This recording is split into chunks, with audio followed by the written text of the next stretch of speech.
तो यहाँ पर सुखदेव जी जब बोलना प्रारंभ करते हैं, सबसे पहले गृहस्थ में फंसे लोगों की निंदा करते हैं। राजा से कहते तुम बड़े भाग्यशाली हो। क्यों? तुम अपने उद्धार का प्रश्न कर रहे हैं। नहीं तो लोग, गृहस्थी लोग संतों के पास जाकर के अपने उद्धार का प्रश्न ही नहीं करते।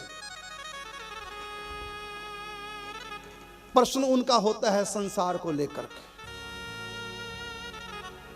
बेटा पढ़ने लग जाओ महाराज आशीर्वाद दो, पत्नी का स्वभाव ठीक हो जाए आशीर्वाद दो, फैक्ट्री चल जाए आशीर्वाद दो, घर में बरकत हो आशीर्वाद दो। अपनी अपनी फिक्रों में जो भी है वो उलझा है, और जिंदगी हकीकत में क्या है कौन समझा। शरीर को केंद्र में रख करके उसके प्रश्न हुआ करते हैं, आत्मा के लिए कोई प्रश्न उसके पास नहीं होता। जानता है, देखते हैं रोज रोज शमशान में लाशें जलती हैं, औरों के तन जलते देखे और खुद का जल जाना भूल गए। जो वादा करके आए थे वो वचन निभाना भूल गए।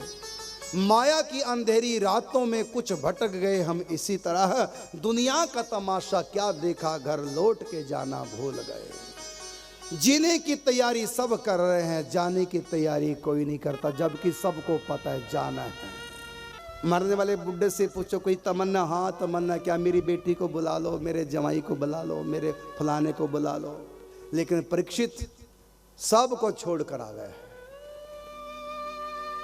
राजन तुम भाग्यशाली हो। कैसा प्रश्न कर रहे हैं? नहीं तो गृहस्थ में जो फंस गया, मरते हुए भी गृहस्थ का ही चिंतन करता है, वही डिमांड उसकी रहती है। और तुम कितना ऊंचा प्रश्न कर रहे हैं। ऐसे प्रश्न का संत महापुरुष सज्जन बड़ा सम्मान करते हैं। इस प्रकार गृहस्थों की थोड़ी सी बुराई करके राजा की प्रशंसा की। तुम भाग्यशाली हो, इस मकड़ जाल से निकल गए। और किसकी कृपा से? एक संत के श्राप की कृपा से।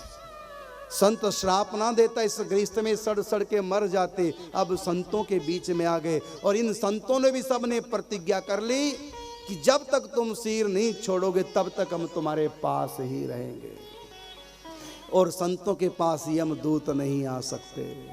उसमें भी सुखदेव जी, वेद व्यास जी वहीं आ गए, पराशर, गौतम ऋषि, यहां तक कि परशुराम जी भी आ गए, देव ऋषि नारद जी भी आ गए,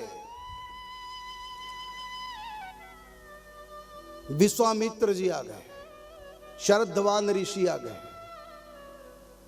बड़े बड़े ऋषि आ गए। ऐसे ऋषि जिनके रोम रोम में परमात्मा बसे हैं। उसमें सुखदेव जी आ गए, जिनके रोम रोम में श्री कृष्ण राधा कृष्ण बसे हैं। ये क्यों कृपा हुई? ये कृपा हुई इसलिए क्योंकि पांचों पांडवों के आगे पौत्र हैं, प्रपौत्र हैं। बस बुजुर्गों का आशीर्वाद, बड़ों की कृपा।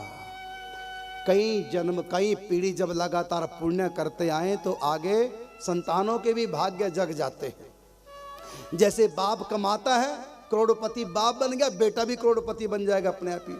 बाप दादा अरबपति बन गया तो पोता भी अरबपति बन जाए। बड़ों की कृपा से छोटों के भाग जगते हैं।